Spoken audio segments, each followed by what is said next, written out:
Throughout history, military bombers have symbolized sheer dominance. From the earth-shaking roar of the B-52 Stratofortress, a true titan of the skies, a relic of a bygone era, yet still a force to be reckoned with. Can you believe it? To the eerie, almost spectral presence of the B-2 Spirit, a flying wing that seems to defy gravity itself. These aircraft weren't just machines, they were and are warnings. Warnings etched in metal and fueled by jet fuel. Warnings that the sky, once a symbol of freedom and openness, could darken in an instant, that destruction could rain down from above, before anyone on the ground even knew what hit them. But what about the B-1B Lancer? This supersonic beast, a machine of immense power and complexity, capable of carrying the largest payload of any U.S. Air Force bomber, a truly staggering amount of ordnance, enough to level city blocks, should be a name whispered in fear, a name that evokes images of devastation and overwhelming force. Yet, it isn't. It's kind of strange, isn't it? Unlike the B-2, cloaked in an almost supernatural mystery, its sleek lines and shadowy form inspiring awe and speculation, or the legendary B-52, which has survived generations of warfare, a testament to American engineering and a symbol of enduring power. The B-1B is often, inexplicably, forgotten. But why? Was it because it never quite lived up to its initial ambitious potential? Was its development plagued by setbacks and compromises that ultimately diluted its impact? Or was it simply doomed to be overshadowed by history's shifting tides? Caught between the old guard and the new, a transitional aircraft in a rapidly evolving world. This is the B-1B Lancer, affectionately, or perhaps not so affectionately, nicknamed the Bone, a name that hints at its internal structure, a strong, resilient framework designed to withstand the stresses of high-speed flight and the immense forces of combat. Built from the anxieties and uncertainties of the Cold War, a time of global tension and the ever-present threat of nuclear annihilation, the B-1B was designed to be a high-speed, low-altitude nuclear bomber. A spear tip in the event of all-out war. It was supposed to replace the aging B-52, a symbol of a previous generation in a world teetering on the brink of nuclear war. Imagine the atmosphere of those times. The constant fear, the drills, the shelters, the knowledge that at any moment the world could be plunged into darkness. This was the environment that birthed the B-1B.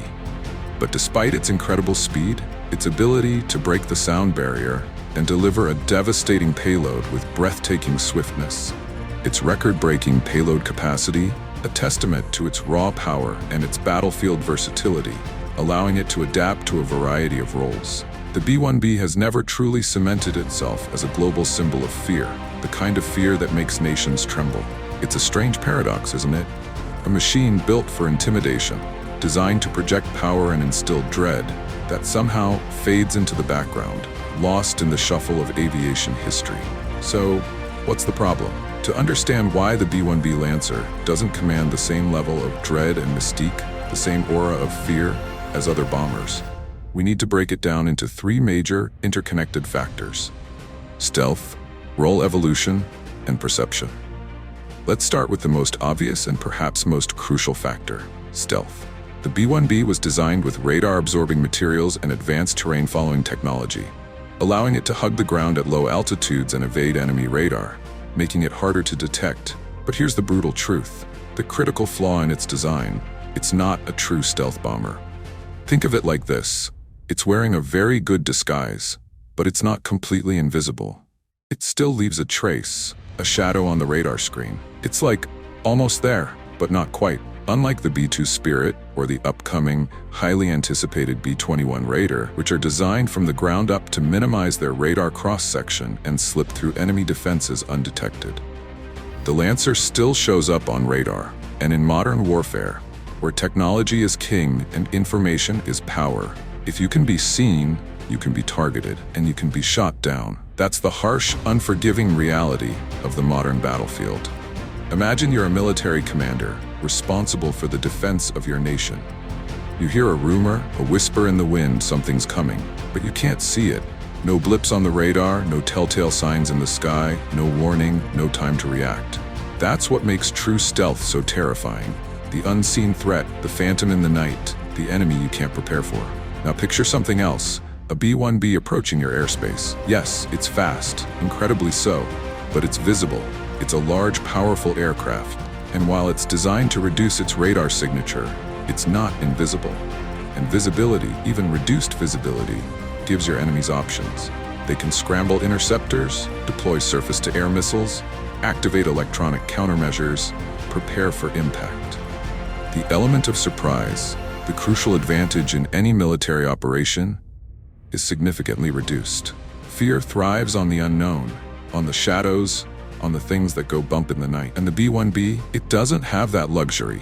It's a powerful predator, to be sure, but one that can be seen, tracked, and potentially countered. The Lancer's original core purpose, the reason for its very existence, was nuclear deterrence. It was meant to be a ghost in the sky, a silent, deadly messenger of nuclear annihilation, dropping devastating strikes deep into enemy territory, unleashing the unimaginable power of the atom. A symbol of ultimate power, a deterrent against aggression, a guarantee of mutually assured destruction. Think about the weight of that responsibility. But then, history, as it always does, changed. The Cold War, that long, tense standoff between superpowers, ended. The world breathed a collective sigh of relief, and the strategic landscape, the very foundations of global power, shifted dramatically. After the Cold War ended, the US military, recognizing the changing geopolitical climate and the reduced threat of large-scale nuclear conflict, made a momentous decision. They removed the B-1B's nuclear capabilities in 1994. It was rebranded, repurposed, redefined as a conventional bomber. This was a major, fundamental shift in its identity, a move away from its original raison d'etre, its core mission. And while that change made it incredibly effective, even indispensable in modern conventional conflicts, it lost something crucial, something intangible but incredibly powerful: the psychological weight of nuclear warfare, the sheer terror, the unimaginable consequences, the potential for global catastrophe. Think about it. When the world talks about the most terrifying aircraft, the ones that truly inspire fear and awe, it's usually the ones capable of dropping the unthinkable. The mushroom cloud, the ultimate symbol of destruction, the embodiment of nuclear power, still casts a long, dark shadow over the world. The B-1B, in losing its nuclear capability, lost its ability to be a symbol of absolute, unquestionable destruction. And with that loss, it lost an element of fear, an aura of dread, that bombers like the B-2, which still retains its nuclear role, still possess. The B-2, with its stealth capabilities and its association with nuclear weapons, remains a chilling reminder of the potential for global annihilation, a symbol of ultimate power. To be clear, the B-1B isn't, and never was, irrelevant. It flew relentless missions over Afghanistan and Iraq, dropping record-breaking amounts of guided munitions, delivering precision strikes with devastating accuracy. It played a critical, often unsung role in precision airstrikes, supporting ground troops, taking out high-value targets, and shaping the course of modern warfare. It became a vital, versatile asset in conventional warfare, a workhorse of the skies. But precision airstrikes, however effective, however strategic, however necessary, aren't terrifying in the same way a nuclear-capable, radar-invisible bomber lurking in the sky, a silent predator waiting to unleash its deadly cargo. They are a tool, a weapon, but they don't inspire the same level of primal fear, the same sense of impending doom. In short, the B-1B, through necessity and strategic evolution, became a workhorse, not a boogeyman. It traded its role as a symbol of apocalyptic power, a harbinger of nuclear fire, for the more practical, albeit less terrifying, role of a conventional bomber, a key player